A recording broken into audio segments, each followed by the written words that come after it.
बच्चे हम एक एग्जाम्पल को सॉल्व करने जा रहे हैं और उससे पहले मैं आपको इसका फॉर्मेट अगर पेज हम यहाँ से कंसीडर कर लें तो सबसे पहले बच्चे इसका फॉर्मेट सीख लें कि हम जब इनकम टैक्स का न्यूमेरिकल सॉल्व करते हैं तो उसका फॉर्मेट क्या होता है। सबसे पहले बच्चे यहाँ पे हम नेम लिखते हैं, जिस बंदे का बिजनेस है या जिस बंदे का आप टैक्स कैलकुलेट करने जा रहे हैं, जो भी ABC नाम होगा, ठीक है। उसके बाद हम लिखते हैं टैक्स ईयर। क्या लिखते हैं? टैक्स ईयर, ठीक है।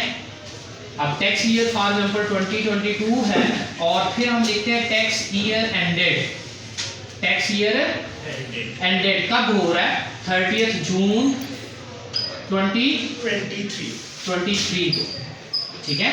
और फिर उसके बाद बच्चे हम लिखते हैं रेजिडेंशियल स्टेटस। क्या लिखते हैं? रेजिडेंशियल स्टेटस मीन वो बंदा रेजिडेंट है या नॉन रेजिडेंट है, वो आपको क्वेश्चन बताएगा। हम इसको अज्यूम कर रहे हैं कि ये बंदा जो है वो रेजिडेंट है। और नीचे लिखते हैं calculation of total income, taxable income and tax liability या टैक्स पेड, ठीक है। ये 5 जो पॉइंट्स हैं ये आपके जो क्वेश्चन होता है उसके हेडिंग्स के तौर पे आते हैं। यहाँ से ऑनवर्ड आप पेज बनाते हैं और पेज को ये 2 कॉलम आपके बनते हैं। यहाँ पे भी रुपीस या अमाउंट लिखते हैं और यहाँ पे भी अमाउंट लिखते हैं। ये आपका मेन कॉलम है बच्चे, ये वाला, और ये वाला जो है वो आपका इनर कॉलम है, ठीक है। बच्चे हमने 5 हेड्स पढ़ने हैं। सबसे पहले हम जो हेड स्टार्ट किया है हमने, क्या है वो इनकम फ्रॉम सैलरी, ठीक है। यहाँ पे उसकी हेडिंग देके यहाँ पे आप लिखेंगे सेक्शन, कौन सा सेक्शन है इसका? 12, ठीक है। हमने लास्ट लेक्चर में बच्चे ये मैंने आपको बताया था। सबसे पहले इसके नीचे हम लिखेंगे बेसिक सैलरी। क्या लिखेंगे? Basic salary. कितनी है जी बेसिक सैलरी आपकी? 45,000 मल्टीप्लाई बाय 12। और यहाँ पे आप इसका सैलरी स्केल लिख सकते हैं। कितना है जी? 30,000,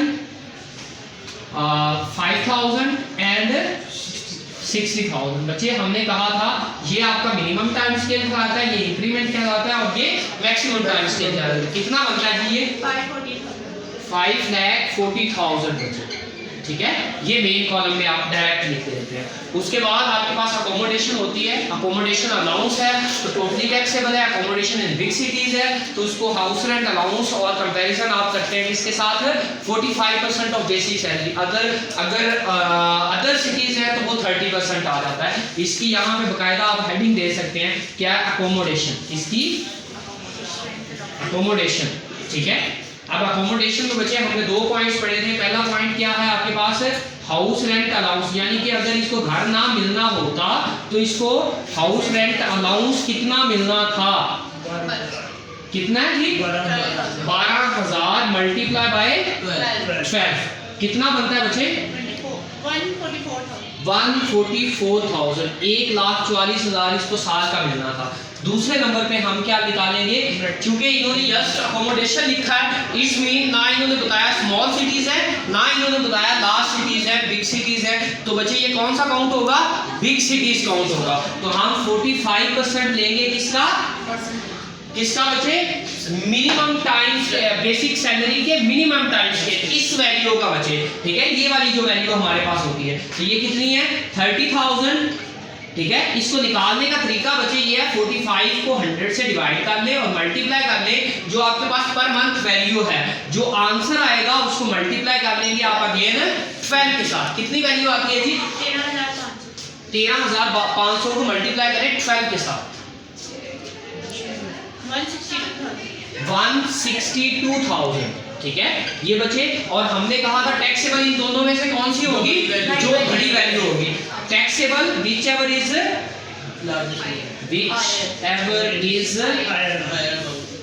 higher, ठीक है। कौन सी हायर है जी? 162,000। तो बच्चे ये मेन कॉलम में हम ले जाएंगे 162,000, ठीक है बेटा। उसके बाद हमारे पास नेक्स्ट क्या है जी, कन्वेंस अलाउंस। कन्वेंस हमने कहा था एक दफा तो वो अलाउंस देता है, एक दफा कन्वेंस फॉर पर्सनल यूज है और कन्वेंस फॉर पर्सनल और ऑफिशियल यूज है। पर्सनल यूज के लिए हो तो 10% उस कन्वेंस की वैल्यू का जो है वो टैक्सेबल हो जाता है, अगर दोनों हो तो 5%, और अगर कन्वेंस अलाउंस हो तो टोटली टैक्सेबल। बच्चे ये हमारे पास क्या है, कन्वेंस अलाउंस, ठीक है। तो ये टोटली क्या हो जाएगा बच्चे, टैक्सेबल हो जाएगा। कितनी है बच्चे, 5000 मल्टीप्लाई बाय 12 कितना बनता है बच्चे, 60000। तो ये डायरेक्ट मेन कॉलम में टैक्सेबल आ गया बच्चे, ठीक है। टैक्सेबल वाली वैल्यू मेन कॉलम में लिखनी है, जो एग्जैक्ट है वो इनर कॉलम में लिखनी है बच्चे, ठीक है। उसके बाद बच्चे क्या, मेडिकल अलाउंस। मेडिकल अलाउंस से रिलेवेंट अभी हमने पढ़ा बच्चे, मेडिकल अलाउंस जी क्या करते हैं मेडिकल अलाउंस का, लेस 10%। यस, ये कितना है 4800 मल्टीप्लाई बाय 12 कितना हो जाएगा बच्चे, 4800 मल्टीप्लाई बाय 12 और इसमें से लेस करेंगे जी 57,600। इसमें से लेस करेंगे 10% of basic salary. Basic salary बच्चे आपकी कितनी है, 45,000 का 10% निकाले कितना बनता है, 4500 बनेगा, ठीक है। 4500 को आप मल्टीप्लाई करेंगे किसके साथ, 12 के साथ, तो कितना बनता है जी, जल्दी से 54,000 पूरा जी। इसमें से बच्चे हमने कहा था मेडिकल अलाउंस में से ये वाली वैल्यू, उसमें से ये वाली वैल्यू माइनस कर देंगे तो बाकी जो है वो 3600 क्या हो जाएगा, टैक्सेबल हो जाएगा, ठीक है। उसके बाद बच्चे हमारे पास क्या, एंटरटेनमेंट अलाउंस। तो वो अगेन यहाँ पे एंटरटेनमेंट अलाउंस, एंटरटेनमेंट अलाउंस जो है वो क्या होता है बच्चे, क्या कहा था हमने, टोटली टैक्सेबल। कितना है बच्चे, 2000, 2 को 12 से मल्टीप्लाई करेंगे तो ये क्या बनेगा, 24,000। एज इट इज नीचे करना है बच्चे। उसके बाद हमारे पास क्या, स्पेशल अलाउंस कितना है, 50,000। तो हमने कहा था स्पेशल अलाउंस जो है वो टीए, डीए, डेली अलाउंस, ये जो है ये ऑफिशियल ड्यूटीज को परफॉर्म करने के लिए होते हैं। तो ये क्या है, एग्जैम्प्ट है। तो ये एग्जैम्प्ट वाली जो वैल्यू बच्चे, इसको देखने कैसे लिखते हैं, यहाँ पे आप इनर कॉलम में लिखेंगे और उसके सामने डैश लगाएंगे। क्या करेंगे, डैश लगाएंगे। और लास्ट पे हमारे पास है एडिशनल स्पेशल अलाउंस। तो बच्चे एडिशनल स्पेशल अलाउंस जो है वो आपके पास क्या है, टोटली टैक्सेबल है। तो ये बच्चे ये पर मंथ नहीं होते, ये नॉर्मली पर एनम या साल में एक दफा दिए जाते हैं। तो ये टोटली क्या हो जाएगा, टैक्सेबल। कितना बच्चे हमारे पास, 70,000। तो ये बच्चे आप डायरेक्ट साफ जो मेन कॉलम की वैल्यूज है उनको कलेक्ट कर लेंगे तो आपके पास क्या आ जाएगी, टोटल इनकम आ जाएगी। Thank you very much.